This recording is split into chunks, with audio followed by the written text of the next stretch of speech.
అది ధైర్యం, అది పూనిక. కానీ అలా ఎంతమంది శరీరాన్ని విడిచిపెట్టగలరు? కాశికాపట్టణంలోట అంత బాధపడిపోయి కంపనం వచ్చి చెమటలు పట్టేస్తుంటే, లక్ష తేళ్లు పుట్టిన బాధ పుట్టేస్తే, ప్రాణం పోతుంటే, ముక్కు ఉన్నా బయట వాయువు ఉన్నా ఊపిరి లోపలికి తీయలేకపోతుంటే, గుండె పోట్లొచ్చి రౌళ్ళు పెట్టినంత నొప్పి వచ్చేస్తుంటే బాధపడకమని, అది పురుగు కానివ్వండి, క్రిమి కానివ్వండి, కీటకం కానివ్వండి, దోమ కానివ్వండి, లేకపోతే మనుష్యులు కానివ్వండి, ఎవరు కానివ్వండి, ఈ పంచక్రోశముల యందు ప్రాణం పోతుంటే తల్లి పార్వతీదేవి నడిచొస్తుంది. కాలి గజ్జలు గల్లు గల్లు అంటుండగా నా తల్లి వచ్చి పక్కన కూర్చుని వాడి తల ఎత్తి తన ఒళ్ళో పెట్టుకుంటుంది. పెట్టుకుని ఆ యమ అవిద్యానామంతస్తిమిరమిహిరోద్దీపనగరీ జడానాం చైతన్య స్తబక మకరంద శృతిఝరీ దరిద్రాణం చింతామణి గుణనికా జన్మజలధౌ నిమగ్నానాం దంస్ట్రామురరిపువరాహస్య భవతి అని శంకరులు స్తోత్రం చేసిన తల్లి ఆదిక్షాంత సమస్త వర్ణనకరీ శంభుప్రియే శాంకరి అనిపించుకున్న అన్నపూర్ణ ఆ తల్లి కాలి గజ్జలు గల్లు గల్లు అంటుండగా మరాళి మందగమనాయై వచ్చి పక్కన కూర్చుని తన తొడ మీద తల పెట్టుకుని విసిరికర్రతో విసరడం. ఆవిడు కాశీలో మరణిస్తుంటే ఇది మా ఆయనకి గారాబు ఇల్లాలు, ఈ పట్టణంలో ప్రాణం విడిచిపెడుతున్నవాడు బాధపడకూడదని విసినికర్రతో విసరకుండా తన పవిట కొంగు తీసి విసురుతుంది. పాలిండ్లు కదలంగ పసిడిపయ్యద వీచు అచలాధిపుని కూర్మి ఆడుబిడ్డ. హిమవంతుని యొక్క ముద్దుల కూతురు హైమవతి, నా తండ్రి పరమేశ్వరుని యొక్క ఇల్లాలు పార్వతీదేవి తన వక్షస్థలం కదిలిపోయేటట్టుగా శ్రమపడి ఆ పవిట కొంగుతో ఇలా ఇలా విసురుతుంది. ఆ గాలి తగిలే అమ్మా జగదంబా నీ ఒళ్ళోనా పడుకున్నాను, ఏమి భాగ్యవంతుణ్ణమ్మా అని ఇలా కన్నులు విప్పి అమ్మ వంక చూసి నఖధీదితి సంచన్నన మజ్జనతమో గుణ. ఆ తల్లి కాలి బొటనవేలి యొక్క చివరి కాంతులు తగిలితే కోట్ల జన్మల యొక్క తమోగుణం విరిగిపోతుంది. అటువంటి తల్లి యొక్క ముఖమండలాన్ని చూస్తుంటే పాలిండ్లు కదలంగ పసిడిపయ్యద వీచు అచలాధిపుని కూర్మి ఆడుబిడ్డ ధుత్కారమునరించు తొండంబు ముక్కున శిఖరారావంబు జిలుకు డుంఠి విఘ్నేశ్వరుడు గబగబా వచ్చి, ముద్దుల కొడుకు కదూ అమ్మకి, గబగబా వచ్చి అమ్మ పక్కన కూర్చుని, అమ్మ వీడికి ప్రాణోత్క్రమణ అవుతోందా, బాధపడుతున్నాడా ఈ జీవుడు, అమ్మ నువ్వు విసురుతున్నావా, ఉండు నువ్వు అమ్మ నువ్వు అంత శ్రమపడాలా అని తన తొండంతో గంగానదీ జలాల్ని పీల్చి తెచ్చి చల్లటి నీళ్లు ఒళ్ళంతా చల్లుతాట. ఆ గంగని చల్లుతుంటే డుంటి గణపతి వచ్చి పక్కన కూర్చుంటే ఆయన వంక ఇలా చూసి ఏనుగు ముఖాన్ని చూస్తే చాలు లక్ష్మీస్థానం. అందున గణపతి ప్రసన్నమూర్తి ఆ డుంటి విఘ్నేశ్వరుని యొక్క ముఖమండలాన్ని చూసి పొంగిపోతుంటే ప్రత్యక్షమై వచ్చి భాగీరథీ గంగ మృదుల హస్తము సాచి నేను నివురు. అసలే చల్లని తల్లి మా అమ్మ గంగ, ఎంత పరమపావనియో లోకపావని, తలుచుకుంటే పాపములు పోగొడుతుంది. భవాంగ పతితంతోయం పవిత్రమితి పస్పృశు అంటారు వాల్మీకి మహర్షి. అటువంటి గంగ తాను సాకారమై తెల్లటి బట్టతో నడిచి వచ్చి పక్కన కూర్చుని, మా అమ్మ ఆపాదమస్తకం చల్లనే కదూ గంగమ్మ, చల్లటి చేత్తో ఒళ్ళంతా నిమురుతుంది. అప్పుడు ప్రథమోత్తముండు భృంగి భయరక్షణార్థంబు భావాగ్రమున తీర్చు భసితరేక. ఏమి భయపడకాయా, నువ్వు పరమేశ్వరుల్లో కలిసిపోతున్నావు, బెగ్గ పెట్టుకోకని ఆ పడిపోయి ఉన్నటువంటి ఆ జీవి శరీరానికి ఆ ఎడం చేతిలో విభూతి వేసుకుని, ఆ గంగమ్మ అక్కడే ఉందిగా, ఆ చుక్క నీళ్లు వేసుకుని తడిపి ఆ భస్మ మీద చెయ్యి పెట్టి ఓం త్రయంబకం యజామహే సుగంధిం పుష్టివర్ధనం ఉర్వారుకమివ వందనాన్ మృత్యోర్ముక్షీయమామృతాత్ అని ప్రమద గణపతి నాయకుడి ప్రమదగణాధిపతి అయినటువంటి ఆ భృంగి ఆ విభూతిని తీసి ఆయన యొక్క లలాటమునకు పెడతాట. ప్రథమోత్తముండు భృంగి భయరక్షణార్థంబు పాలాగ్రమున తీర్చు భసితరేఖ. అప్పుడు ఇక ఆఖరి ఊపిరి వదలడమో తీయడమో జరుగుతూ ఉంటుంది. తీసి వదలకపోయినా మృత్యువే, వదిలి తీయకపోయినా మృత్యువే. దానంత దగ్గరగా ఏదీ ఉండదు కాదు. భార్య కూడా అంత దగ్గరగా ఉండదు. ఒకడు తీశాడు వదలలేదు చచ్చిపోయాడు, ఒకడు వదిలేడు తీయలేదు చచ్చిపోయాడు. ఇంకంతకన్నా దగ్గరగా ఏమి ఉంటుంది లోకంలో. కాబట్టి ఇప్పుడు శివుడు ఏం చేస్తాడో తెలుసా అండి? పీల్చి విడిచిపెట్టని వాడిని, విడిచిపెట్టి పీల్చని వాడిని అని రెండు రకాలు చేయకుండా పీల్చి విడిచిపెట్టేవాడిగా చేస్తారు. ఆఖరి శ్వాస విడిచేవాడిని చేస్తాడు.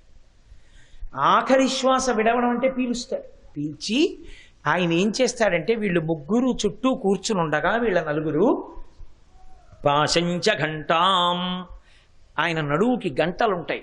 సుగంధిం పుష్టివర్ధనం, ఆయన వస్తుంటే ఘృతరీతి ఘనీభూతం సచ్చిదానంద విగ్రహం, పేరుకున్న నెయ్యిలా ఉంటాడు నా తండ్రి.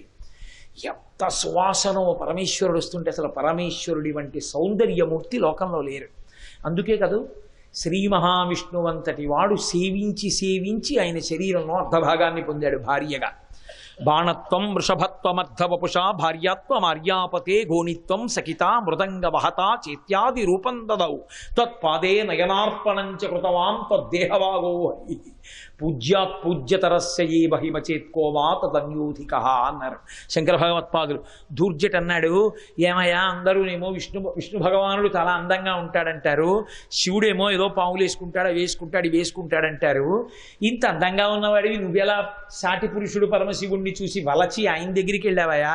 వన్నే ఏనుగుతోలు దుప్పటము బువ్వా కాలకూటంబు చేగిన్నే బ్రహ్మకపాలము ఉగ్రమగు భోగే కంఠహారంబు నిన్నీలాగున నుండియున్ తెలిసియున్ నీ పాద మూలంబునన్ చేర్చన్ నారాయణుడెట్లు మానసమునన్ శ్రీకాళహస్తీశ్వర.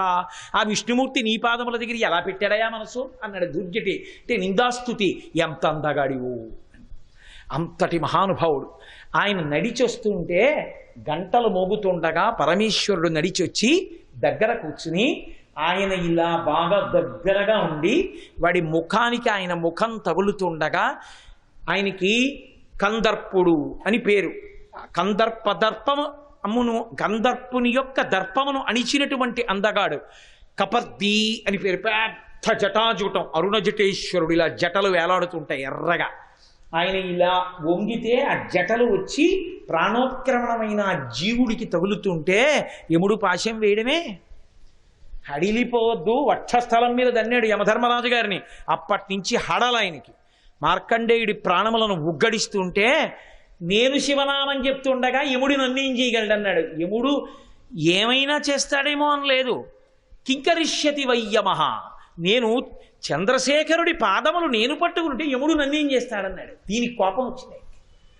ఏట్లా నేనేం చేయలేను నిన్ను, పాశం వేశాడు. ఆయన శివలింగం పట్టుకున్నాడు. ఆ పాశం వేయడంలో శివలింగానికి ఆయనకి కూడా పడింది.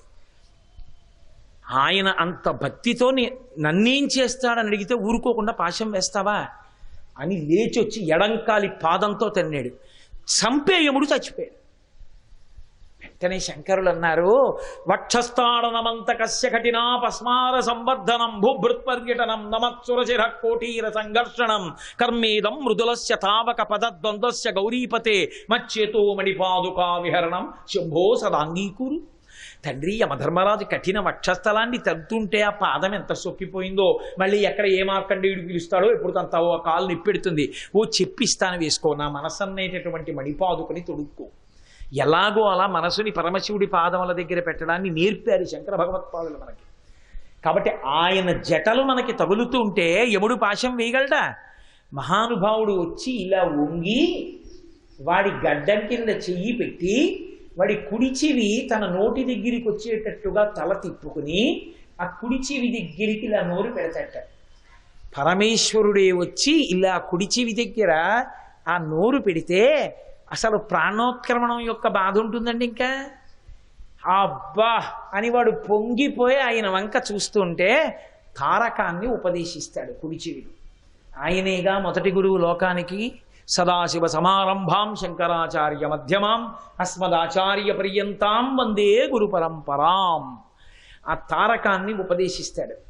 ఉపదేశించగానే ఆ జీవుడు ఆఖరి ఊపిరి విడిచిపెడుతూ ఆ తారకాన్ని పలుకుతాడు. నువ్వు ప్రాణం విడిచిపెట్టేటప్పుడు తారక మంత్రాన్ని పలికావురా అని తనలో కలిపేసుకుంటాడు. అది చీమ కానివ్వండి, దోమ కానివ్వండి. రామకృష్ణ పరమహంస ఇది విని అలా జరుగుతుందా కాశీపట్టణంలో అని ధ్యానంలోకి వెళ్ళి చూశారు. చచ్చిపోతున్నటువంటి చీమ దగ్గర నుంచి మనుష్యుని వరకు ఇంతమందికి పరమేశ్వరుడు తారకం ఉపదేశిస్తూ ఉండగా ఆయనకి దర్శనమైంది. ఆయన పొంగిపోయారు, అవును కాశీపట్టణమే అని. అందుకే ఆయనకి సదాశివుడు అని పేరు. శివ అన్న నామం ఇంకెవ్వరికీ లేదు. సదా బ్రహ్మ, సదా విష్ణు అలా ఉండదు. సదాశివ. కోపంగా ఉన్నాడన్నట్లు కనపడతాడు అంతే, ఉట్టిది. లోపల ఆయన ఎప్పుడూ శివుడే, ఎప్పుడూ ప్రశాంతంగా ఉంటాడు. ఉత్తినే రుద్రుడైపోయినట్టు వేషం కడతాడు. ఎందుకు అంటే అక్కడ వ్యవస్థని చక్కబరుస్తాడు. కోపంగా ఉన్నట్టుగా కనపడి మాట్లాడితే అయ్యి బాబోయ్ ఆయనకి అందుకు కోపం వస్తుందంటే నా తప్పు చేయరు. నిజంగా ఆయన కోపం వస్తుంది అనుకుంటున్నారా? ఆయనకి అలా కోపం వస్తే ఆయన సదాశివుడు ఎందుకు అవుతాడు? ఎప్పుడూ శివుడు ఎందుకు అవుతాడండి? ఎప్పుడూ శివుడు అంటే ఎప్పుడూ కోపం ఉండదని గుర్తు. కానీ రుద్రహ లోకాన్ని రక్షించడానికి కోపాన్ని నటిస్తాడు. కాబట్టి మహానుభావుడు ఇక్కడ కైవల్యం ఇవ్వడం కోసమని కాశీపట్టణంలో ప్రాణోత్క్రమణ అవుతున్నటువంటి జీవుల యొక్క కుడి చెవిలో తారక మంత్రోపదేశం చేస్తాడు. అందుకే కాశీపట్టణంలో ప్రాణం విడిచిపెట్టినటువంటి ప్రతి జీవుడు ఈశ్వరుని యందు కలిసిపోతాడు. కలియుగంలో కాశ్యాంతు మరణాన్ముక్తి, కాశీపట్టణంలో చచ్చిపోవడం అంత గొప్ప విషయంగా శాస్త్రం చెప్పింది. అందుకే పాలిండ్లు కథ, నాకు నిజంగా ఆ మాటలు ఎంత పరవశం. ఆ శ్రీనాథుడు ఎంత అనుభవించాడో. పెద్ద నిద్రకు మాగన్ను పెట్టువేళ. ఎప్పుడు వస్తాడంటే శివుడు పెద్ద నిద్రకి మాగన్ను పెడుతుంటే, చూడండి బాగా అలసిపోయాడు అనుకోండి, ఇంకా రేపటి కార్యక్రమం ఏదో ఆయన చెప్తున్నారు అనుకోండి, వింటూనే అంటాడా ఏమన్నారు అంటే మాగన్ను పెడుతున్నాడు అంటారు. అంటే నిద్రలోకి జారిపోతున్నాడు. కానీ రేపు పొద్దున లేస్తాడు. అది పెద్ద నిద్రకు మాగన్ను పెట్టువేళ మృత్యువు. అది పెద్ద నిద్రకి మాగన్ను పెడుతున్నాడు ఇక లేవడం. ఆ పెద్ద నిద్రకు మాగన్ను పెట్టువేళ పంచజనులకు తారక బ్రహ్మ విద్య అభవుడు ఉపదేశమునరించునప్పుడు కాశీ. ఈ కాశీపట్టణంలో తారకాన్ని ఉపదేశిస్తాడు. నాకు ఎంత ఇష్టం ఈ పద్యం.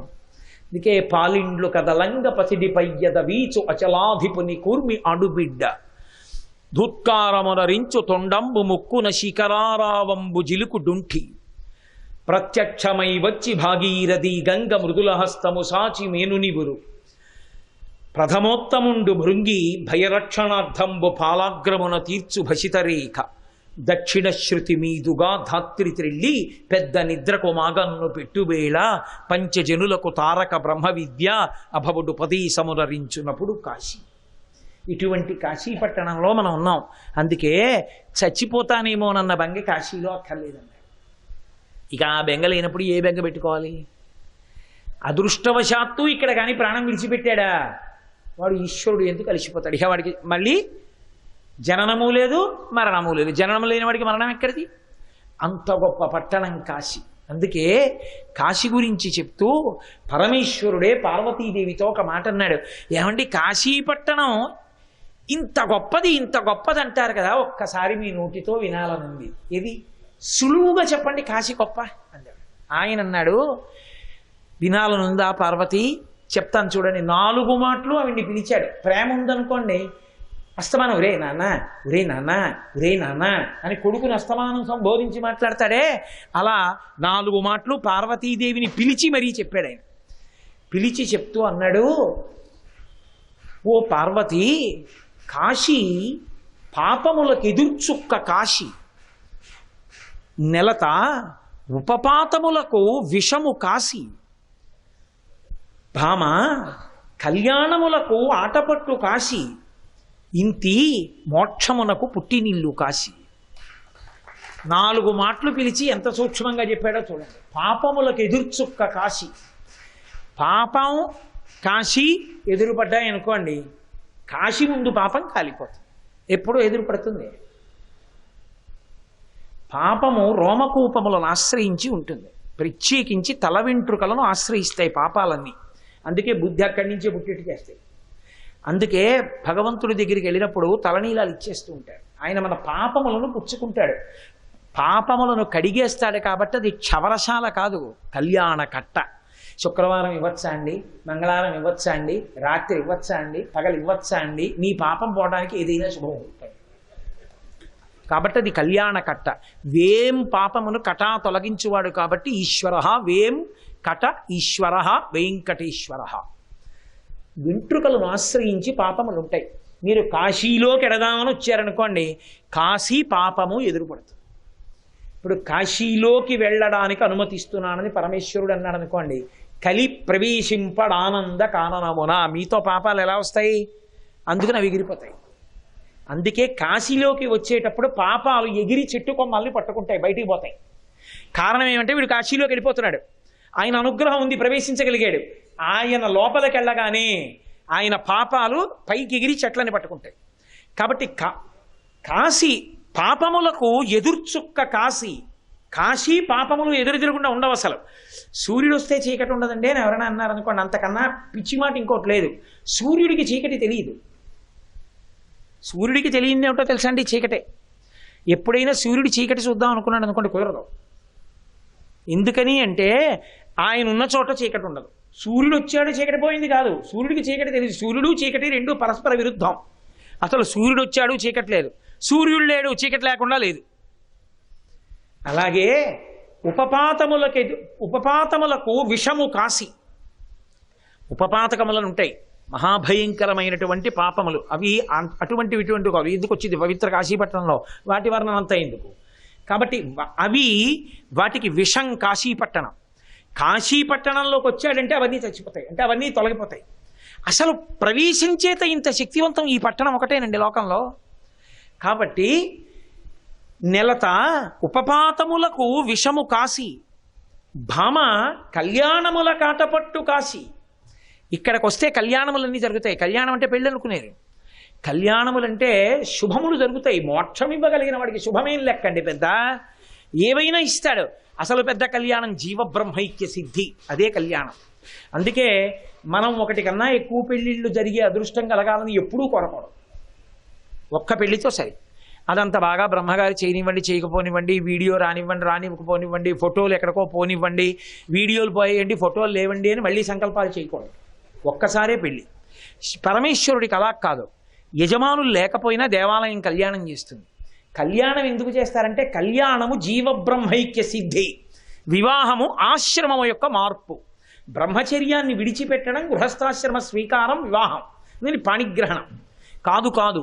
వివాహము అంటే విశిష్టమైన దాన్ని పొందడానికి గృహస్థాశ్రమంలోకి వెళ్ళడం.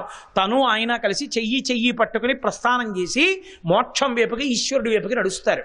కాబట్టి వివాహం కాదు. వీడు ఎత్తుకున్నాడు ఆ బరువు, ఏదో భార్య సంతోషానికి ఎత్తుకున్నాడు, తర్వాత తెలిసి వచ్చింది. అనుకూలవతి అయితే వేరు. నేను అలాంటి వాళ్ళ జోలికి నేను వెళ్ళటం లేదు, వాళ్ళ గురించి నేను మాట్లాడటం లేదు. ఇంకొకళ్ళు ఉంటారు, కాలు పెట్టినతోనే కాంతుని మెడ విర్చి నిండు సంసారంబు రెండు చేసి తన మగడెంత ఆర్జనపరుడైన పొరుగు పుల్లమ్మ కాపురము మెచ్చి ప్రాణీషుడొకటి సల్పగతానొకటి సల్పి ఇది ఏమనంగ కస్సు మనసు లేచి విభుడిందులకు నేని విసిగి ఒక్కటి ఎన పెళ్ళున 10,000 గుప్పి పట్టజాలక పెనిమిటి ఇట్టెయన్న బావికి ఏటికి నివడి పరువులెట్టెడి కాంతతోడి కాపురము కంటే వేరే నరకంబు గలదే. అది బరువు. ఆ బరువుకి ఇంకొన్ని బరువులు ఎక్కడి నుంచి వచ్చాయి అంటే కాళహస్తీశ్వర శతకంలో ధూర్జుడు చెప్పాడు, ఆలంచున్ మెడకట్టి దానికి అపత్యశ్రేణి కల్పించి తద్బాలవ్రాతము నిచ్చిగుచ్చుకొను సంబంధంబు కావించి శీల అమర్చినట్లొదవితే శ్రీకాళహస్తీశ్వర. ఎంత చమత్కారం చేశావయ్యా. ఓపెనింగ్ బ్యాలెన్స్ 2, ఓ కొడుకు ఓ కూతురు. ఈ కూతురుని ఇంకో ఇంటికి ఇచ్చేశాడు, గోత్రం మారిపోయింది, ఇంటి పేరు మారిపోయింది. ఇప్పుడు క్లోజింగ్ బ్యాలెన్స్ 1 కొడుకు. ఇప్పుడు ఈ కొడుక్కో కోడల్ని తెచ్చుకోవాలి, గోత్రం ఇంటి పేరు మార్చి తెచ్చుకున్నాడు, మళ్ళీ ఇంట్లో ఆడపిల్ల, మళ్ళీ క్లోజింగ్ బ్యాలెన్స్ కొడుకు, కూతురులా కోడలు. 60 ఏళ్ళు వచ్చాక ఏం చేశాడంటే కొడుకుని కూతుర్ని కని కూతుర్ని అక్కడిచ్చి ఇంకోళ్ళ కూతుర్ని తెచ్చి తన ఇంట్లో పెట్టుకుని మళ్ళీ ఇంట్లో మగపిల్లాడు ఆడపిల్ల, మళ్ళీ వాళ్ళకో పిల్లలు. అయితేమో వీళ్ళ కోసం సంపాదన, ఫిక్స్డ్ డిపాజిట్లు, పెళ్లి సంబంధాలు, వీళ్ళకి ఇళ్ళు. ఆఖరణ 60 ఏళ్ళు వచ్చిన తర్వాత దిక్కుమాలిన నేను సంపాదించాడని వాడి తిట్లు ఇన్ని పడుతుండడం అవతలవాడు పడుతున్నాడు. వీడు కూడా నేను ఎప్పుడు పొందుతానని సంతోషంగా తాళి కట్టి ఆ బరువుని ఎత్తి మీద పెట్టుకుని ఎంత బాగుందో అంటుంటాడు. విచిత్రమైన బరువు తల మీద పెట్టుకుని చాలా బాగుందంటాడు. కాబట్టి వివాహము. కాబట్టి ఈశ్వర ఇది ఉందే, ఇటువంటి పాపములు ఉపపాతకములు ఇటువంటి వాటికి కేవలము ఎదుర్చుక్క విషము కాదు, కళ్యాణముల కాటపట్టు కాశీ. శుభములన్నీ ఇక్కడే, అసలు మోక్షము రావడం ఇక్కడే, జీవబ్రహ్మైక్య సిద్ధి ఇక్కడే. కాబట్టి కళ్యాణముల కాటపట్టు కాశీ. ఇంతి మోక్షమునకు పుట్టినిల్లు కాశీ. మోక్షం ఎక్కడో ఎవరికో దొరికిందంటే ఇక్కడ పుట్టి వెడుతోంది అక్కడికి. అసలు మోక్షం ఉండేది ఇక్కడే, పుట్టినిల్లు ఇక్కడే. కాబట్టి మోక్షమునకు పుట్టినిల్లు కాశీ. అంత గొప్పదమ్మా కాశీపట్టణం అని పార్వతీదేవికి చెప్తాడు. అందుకే కాశీపట్టణం వచ్చిన వాళ్ళు బోలెడని ప్రశ్నలు వేస్తూ ఉంటారు. దాన్ని పరిష్కరించేశారు. అలా బెంగపెట్టుకోకండి అని చెప్పడానికి. కాశీ వెళ్ళి గంగలో స్నానం ఎన్ని మాటలు చేయాలండి, కాశీ వెళ్ళి విశ్వనాథుడి దర్శనం ఎన్ని మాటలు చేయాలండి, గంగలో స్నానం చేసి కేదారేశ్వరుణ్ణి చూస్తే చాలా, విశ్వనాథుడిని కూడా చూడాలా, చూసేసి వచ్చేస్తే చాలా, ఇంకేమైనా చెయ్యాలా? బోలెడన్ని ప్రశ్నలు. ఎన్ని ప్రశ్నలు! అన్ని ప్రశ్నలకి జవాబు చెప్పారు. కాశీపట్టణం గురించిన వైభవాన్ని చెప్తూ ఇక్కడికొచ్చి ఏం చెయ్యాలో చెప్పారు. చెప్తూ అన్నారు, చక్రవాక పరీత సమస్త భూచక్రమునందు పుణ్యపదము కాశీ. కాశికాపట్టణ పుణ్యతీర్థ సమితియందు సారంభు జహ్నుకన్య. జహ్నుకన్యాతీర్థ సమితియందు కడుపెద్ద మణికర్ణికా హ్రదంబు. మణికర్ణికా హ్రద మజ్జనము కంటెను విశ్వనాథు దర్శనమధికము. జగత్పతి కంటే కైవల్య విభుని కంటే, కాలకంఠుని కంటే ముక్కంటి కంటే, త్రిభువనములయందు తీర్థములు మోక్షములు దైవములు లేవు. సత్యమింకను సత్యంబు సంయమీంద్ర. ప్రతిజ్ఞ చేసి చెప్పాడు సుబ్రహ్మణ్యేశ్వరుడు. అగస్త్య మహర్షితో చెప్పాడు, కాశీపట్టణంలో వరుసక్రమం చెప్తున్నాను విను అంటూ ఆయన అన్నాడు, చక్రవాకపరీత సర్వం సహా భూమండలమునందు పుణ్యపదము కాశీ. ఈ సమస్త బ్రహ్మాండముల యందు అపారమైనటువంటి పుణ్యమును ఇవ్వగలిగినటువంటి ఏకైక పవిత్ర ప్రదేశము కాశీ ఒక్కటే. ఇక ఏదైనా కాశీ తర్వాతే. కాశీ కన్నా అని కానీ కాశీతో పోల్చడం కానీ ఇక ఏ క్షేత్రమునకు సాధ్యము కాదు, లేదు పోలిక. అంత గొప్పది కాశీ. కాబట్టి చక్రవాక పరీత సర్వం సహా చక్రమ భాగంబునందు పుణ్యపదము కాశీ. మళ్ళీ ఈ కాశికాపట్టణ క్రోశ పంచక తీర్థ సమితియందు సారంభు జహ్నుకన్య. ఈ కాశికాపట్టణం ఉందే, ఈ కాశికాపట్టణం పంచక్రోశముల మధ్యలో ఉంటుంది. 5 క్రోశముల వరకు కాశీ. ఈ 5 క్రోశములు దాటి వెళ్ళిపోమన్నాడు వ్యాసుడిని. ఈ 5 క్రోశముల మధ్యలో ఉన్నదేదుందో అది కాశికాపట్టణం. ఈ కాశికాపట్టణానికి తలమానికమైనటువంటి ఒక హారము వంటిది గంగ. ఇది సమస్త తీర్థ సారంభు జహ్నుకన్య. జహ్ను మహర్షి యొక్క కుమార్తె జాహ్నవి గంగ. గంగ అసలు మీరు ఎక్కడెక్కడికి వెళ్ళి ఏ తీర్థాల్లో స్నానం చేద్దామనుకుంటున్నారో ఆ తీర్థములన్నిటి యొక్క సారము గంగ యందు. కాబట్టి సమస్త తీర్థ సారంభు జహ్నుకన్య. మళ్ళీ ఈ జహ్నుకన్యా తీర్థ సముదాయకమునందు కడుపెద్ద మణికర్ణికా హ్రదంబు. మళ్ళీ ఈ గంగానదికి ఎక్కడి నుంచి ఎక్కడి వరకు ప్రవహిస్తోందో, ఒక్క కాశీయే కాదు కదండి, హరిద్వారం అవన్నీ కూడా పెడుతుంది. ఎక్కడో పుట్టి సముద్రం వరకు వెళ్ళేటటువంటి గంగానది యొక్క తీరమునందు వెలిసినటువంటి అనేకమైన తీర్థములలో కడుపెద్ద, పెద్ద కాదు, చెప్పడానికి లెక్క పెట్టడానికి వీలు లేనంత పెద్ద తీర్థం మణికర్ణిక. ఆ మణికర్ణిక స్నానంతో పోల్చడం ఇక లోకంలో ఏ తీర్థానికి సాటి కాదు. మణికర్ణికా తీర్థ స్నానంతో పోల్చి మీరు ఏ స్నానాన్ని చెప్పలేరు. ఎక్కడ చేసిన స్నానం మణికర్ణికా తీర్థ స్నానము కన్నా గొప్పది కాదు కాదు కాదు. బ్రహ్మాండం మొత్తం మీద మణికర్ణికా తీర్థ స్నానమే గొప్పది. కాబట్టి జిహ్ను కన్యాతీర్థ సముదాయకమునందు కడుపెద్ద మణికర్ణికా హ్రదంబు. అటువంటి మణికర్ణికలో స్నానం చేస్తే ఇక చెప్పక్కర్లేదు. మణికర్ణికా తీర్థమజ్జనము కంటెను వెళ్ళి చెంబుతో నీళ్ళు వేసుకోవడం కాదు, మణికర్ణికలో తల మునిగేటట్టుగా ఎవడు మునిగాడో అటువంటి మజ్జనము కంటెను విశ్వనాథు దర్శనమధికము. విశ్వనాథ శివలింగాన్ని ఇలా 2 కళ్ళతో కాదు అని చూసి వెళ్ళిపోతే చాలు. సగృదీక్షణమున సంభవించు. ఇలా ఆయన్ని చూశాయో కన్నులు, కోట్ల కోట్ల కోట్ల కోట్ల జన్మల తరువాత జీవుడు శరీరానికి పరమేశ్వరుడిచ్చిన కన్నులతో విశ్వనాథలింగాన్ని చూడగలుగుతాడు. ఆయన శివలింగాన్ని చూసినా, ముట్టుకున్నా, చెంబుడు నీళ్లు పోసినా ఆ జీవుడు తరించిపోయాడని గుర్తు, ఈశ్వరుడికి దగ్గర పడిపోతున్నాడని గుర్తు. కాబట్టి విశ్వనాథు దర్శనం అధికము. ఇప్పుడు చెప్పండి నాకు, కాశీపట్టణం మొత్తం మీద ఏది గొప్ప? అన్నిటికన్నా పెద్దదేది? విశ్వనాథు దర్శనం. విశ్వనాథుణ్ణి దర్శించడం కన్నా గొప్ప కార్యం ఇంకొకటి లేదు. నేను చెప్పట్లేదు, ఋషులు నిర్ణయం చేశారు. కాబట్టి అంత గొప్పదయా విశ్వనాథుని యొక్క దర్శనం. అటువంటి విశ్వనాథుని దర్శనం అధికము. కాలకాలుని కంటే, ముక్కంటి కంటే, జగత్పతి కంటే, కైవల్య విభుని కంటే 3 లోకములందు తీర్థములు, దైవములు లేవు. సత్యమింకను సత్యంబు సంయమీంద్ర. సుబ్రహ్మణ్యుడు అగస్త్యుడితో చెప్తున్నాడు, ఓ సంయమీంద్ర, ఇక్కడ కాదు, 3 లోకాల్లో లేవు. విశ్వనాథుడు కైవల్యపతి, కాలకాలుడు, ఆయన కాలమునకు కాలుడు, సమస్త లోకాల్ని కాలంతో సహా తనలోకి తీసేసుకుంటాడు. బీజస్యంతరివంకురు జగదిదం ప్రాంగ్ నిర్వికల్పం పునః మాయా కల్పిత దేశకాల కలనా వైచిత్ర చిత్రీకృతం మాయావీవ విజృంభయత్యపి మహాయోగీశ్వర స్వేచ్ఛయా తస్మై శ్రీ గురుమూర్తయే నమ ఇదం శ్రీ దక్షిణామూర్తయే అంటారు శంకర భగవత్పాదులు. సమస్తాన్ని తనలోకి తీసుకోగలడు. శ్రీ ఉమామహేశ్వర పరబ్రహ్మార్పణమస్తు. స్వస్తి.